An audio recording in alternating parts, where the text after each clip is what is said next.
लिए हमारे साथ तैयार है नेहा इस वक्त। नेहा, बड़ा मतलब आज एक तरफ देखे तो ऐसा मार्केट है कि बहुत ही बढ़िया, और दूसरी तरफ अगर कोई मेटल देख ले तो बेहोशी हो जाए। बिल्कुल सर। तो क्या वजह, इतनी क्यों गिर रही है मेटल? सर पहले मैं क्विकली बता देती हूँ कि आज जो एकदम से कोहराम मच गया मेटल मार्केट में, आज की बात नहीं है, बहुत समय से गिर रहे हैं। एलएमई मेटल्स तो हम इससे पहले भी इस पे ही हमने लिंक किया था और बताया भी था कि किस तरह के दबाव मेटल कॉम्प्लेक्स में दिखाई दे रहा है, और ये बढ़ेगा और हूबहू वैसा ही हुआ है।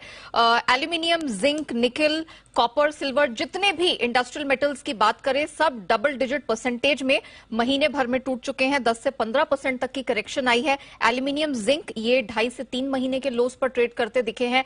कल के सत्र में खासतौर से हमने 8-8% की गिरावट आते हुए देखी है। आज सुबह जब चाइनीज आयरन और फ्यूचर्स खुले थे, उनको हमने यहां पर 2 महीने के लोस पे लुढ़कते हुए देखा है। चांदी अमूमन हम प्रेशियस मेटल में गिनते हैं, लेकिन एक इंडस्ट्रियल मेटल का भी रोल अदा करती है। उसकी कीमतें हमने मल्टी मंथ लोस पर गिरते हुए देखी हैं। और कॉपर की भी, अगर यूएस कॉपर की भी हम बात करते हैं तो हमने उसे 5 महीने के लोस पर ट्रेड करते हुए देखा। अब सबसे बड़ा सवाल कि ये मेटल्स आखिर इतना ज्यादा पस्त क्यों हो रहे हैं? सबसे पहले तो डॉलर की मजबूती। डॉलर अभी भी भले ही 104 के लेवल से नीचे उतर आया हो, है तो अभी भी 20 साल के ऊपरी स्तर पर, उसका एक प्रेशर हम बनता देख रहे हैं। चीन जो कि दुनिया के सबसे बड़े मेटल कंज्यूमर्स में से आ जाता है, हालत वहां खराब होती चली जा रही है। शंघाई, बीजिंग सब में लॉकडाउन एक्सटेंड हो गया। एक खबर भी आई थी कि टेस्ला जिन्होंने अभी 3 हफ्ते के लिए अपने वहां पर मैन्युफैक्चरिंग यूनिट्स बंद की थी, उसके बाद शुरू किया था पार्शियल प्रोडक्शन यूनिट्स उन्होंने शुरू की थी, अब वो फिर उसे बंद करने पर विचार कर रहे हैं। स्थिति इतनी खराब हो गई है, रॉ मटेरियल नहीं मिल रहा है। कॉपर का जो इंपोर्ट है चाइना में, वो सालाना आधार पर ऑलमोस्ट 4-5% गिर चुका है। एक्सपोर्ट ग्रोथ के नंबर्स हैं वो 2 साल के लोस पर हैं।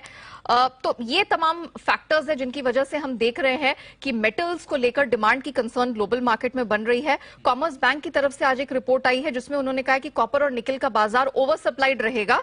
और क्रिसिल की एक रिपोर्ट आई है जिसमें उन्होंने कहा है कि स्टील की कीमत इस वित्त वर्ष के अंत तक 60,000 रुपए प्रति टन तक गिर सकती है। पिछले महीने हमने से 76,000 टन के पीक के पास देखा था। और आपको बता दूं कि क्योंकि रॉ मटेरियल्स गिर रहे हैं तो उसका इंपैक्ट आज हमने मेटल स्टॉक्स में भी देखा। निफ्टी मेटल टूटता हुआ दिखा है, और बहुत सारे दिग्गज मेटल स्टॉक्स है जिनको हमने मल्टी मंथ लोस पर भी ट्रेड करता हुआ देखा है। और ना सिर्फ हमारे मार्केट में, इंटरनेशनली भी एल्कोआ या आर्सेलर मित्तल, यूएस, यूरोप में देखा जाए तो 36 से 6.5% तक का करेक्शन महीने भर में देखने को मिला है। और कुछ कमोडिटी एक्सपर्ट से मैंने बात की थी, उन्होंने ये भी कहा है कि मई की एक्सपायरी तक गिरावट मेटल्स में जारी रहने वाली है और 4 से 6% तक कीमतें और यहां से गिर सकती हैं। ओके, तो मेटल का हाल है बुरा। महीने भर में जो मार पड़ी है, सब खाया पिया सब निकल गया एकदम। बिल्कुल 33% नीचे है हिंडाल्को टॉप से सर। 33%, 29 मार्च को टॉप बनाया था, वहां से देखिए 33%। पिछले लगभग महीने भर से हम लगातार कह रहे हैं मेटल छोड़ दीजिए, मेटल छोड़ दीजिए, मेटल छोड़ दीजिए। तो बस मेटल छोड़ दीजिए। इनफैक्ट मैं ये कहूंगा दीप कि अब उन शेयरों पे फोकस करना चाहिए जिनकी अगर समझो रॉ मटेरियल कॉस्ट कम होती है।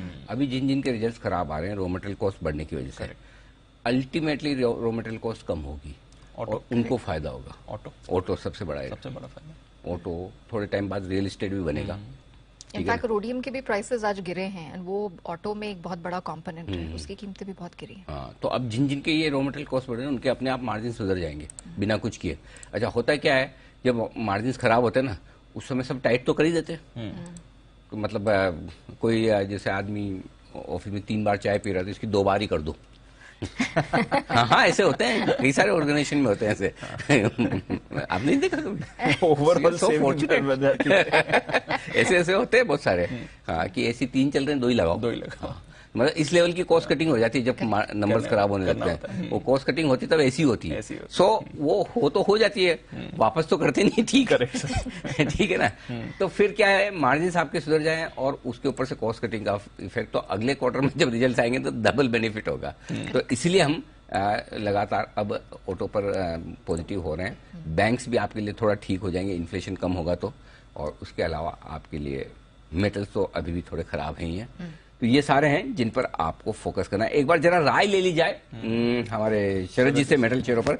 शरद जी, बाय सेल नोटा मेटल शेयर्स। सेल की जगह तो अब कम बचती है जितना गिर चुके हैं, मेरे हिसाब से होल्ड ही रहेगा। बट एक रिस्क इसमें बिल्कुल रहेगा कि जो अर्निंग्स एक्सपेक्टेशन है वहां और भी थोड़ा डाउनग्रेड आ सकता है, जैसा कोलैप्स प्राइसेस में आ रहा है उसकी वजह से। तो ये है आपके लिए राय सारे के सारे मेटल शेयरों पर।